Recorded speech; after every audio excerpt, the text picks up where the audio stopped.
Termina hoje o prazo de entrega das alegações finais dos réus do chamado Núcleo 1 no processo sobre tentativa de golpe de Estado. A Marina Demore vai trazer para a gente mais informações sobre os réus que já entregaram as alegações finais. Prazo, portanto, termina nesta quarta-feira. Marina, é reta final desse processo que tem um julgamento previsto para setembro. O que temos de informações por aí?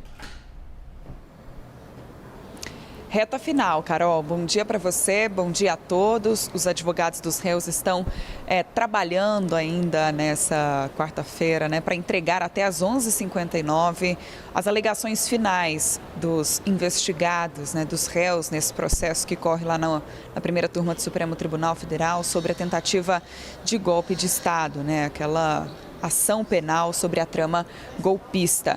Conversei com alguns advogados que disseram que vão deixar para a última hora, que ainda estão debruçados sobre os argumentos que vão apresentar aos ministros do Supremo Tribunal Federal na tentativa de convencê-los sobre as suas versões dos fatos, Então, depois que essas alegações finais forem entregues por todas as defesas, o que inclui, a defesa do ex-presidente Jair Bolsonaro, o ministro Alexandre de Moraes deverá elaborar o seu voto com base em todo esse material que está sendo entregue não só pela defesa dos réus, mas também que foi entregue já pelas alegações finais do Procurador-Geral da República, Paulo Gonet, também pela defesa do tenente-coronel Mauro Cid, que é réu, mas que foi o delator e que, por esse motivo, teve ali prioridade na entrega das alegações finais. Então, todo esse material que foi produzido ao longo desse processo vai passar pela análise, primeiro do ministro Alexandre de Moraes, que é o relator do caso e deve, portanto, elaborar o seu voto, e depois pelos demais integrantes da primeira turma do Supremo Tribunal Federal e que vão participar do julgamento. A expectativa é de que o julgamento da ação aconteça em meados de setembro. Vai caber ao presidente da primeira turma, o ministro Cristiano Zanin, liberar o caso, marcar a data desse julgamento que é muito aguardado. Essa é a principal expectativa. A gente lembra que, além do ex-presidente Jair Bolsonaro, fazem parte do núcleo 1 da trama golpista e que devem, portanto, Carol, entregar essas alegações finais os ex-ministros Alexandre Ramagem, Augusto Heleno, Anderson Torres, Walter Braga Neto e Paulo Sérgio Nogueira, o próprio Mauro Cid, que já entregou a alegação final, e o ex-comandante da Marinha, Almir Garnier. Então, a gente está aqui na expectativa, Carol, para a entrega desses documentos. Prazo final nessa quarta-feira.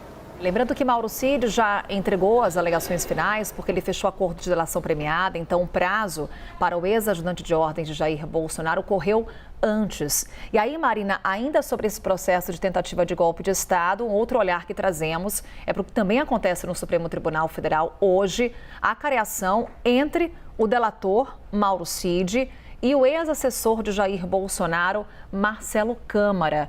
Foi uma acareação solicitada pela defesa do Marcelo Câmara, que aponta contradições nos depoimentos de Mauro Cid à Polícia Federal. Quais são os pontos que devem ser abordados nessa acareação, Marina?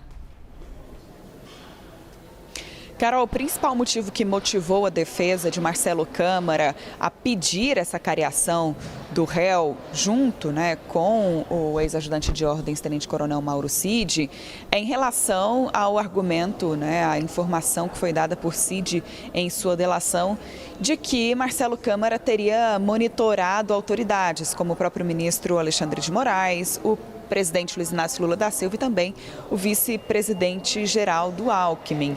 A defesa de Marcelo Câmara alega que ele usou apenas das agendas oficiais que são divulgadas pelo governo e pelo Supremo Tribunal Federal para saber onde estavam as autoridades numa tentativa de fazer com que o ex-presidente Jair Bolsonaro se aproximasse de Alexandre de Moraes. Mas, segundo a defesa de Marcelo Câmara, não houve o uso ilegal de equipamentos de monitoramento para saber exatamente onde essas autoridades estavam, como alegou Mauro Cid em sua delação. Então, esse é o principal ponto de divergência que deve ser abordado durante essa acareação que foi marcada para as 11h30 da manhã. Então, daqui a pouco, lá no Supremo Tribunal Federal.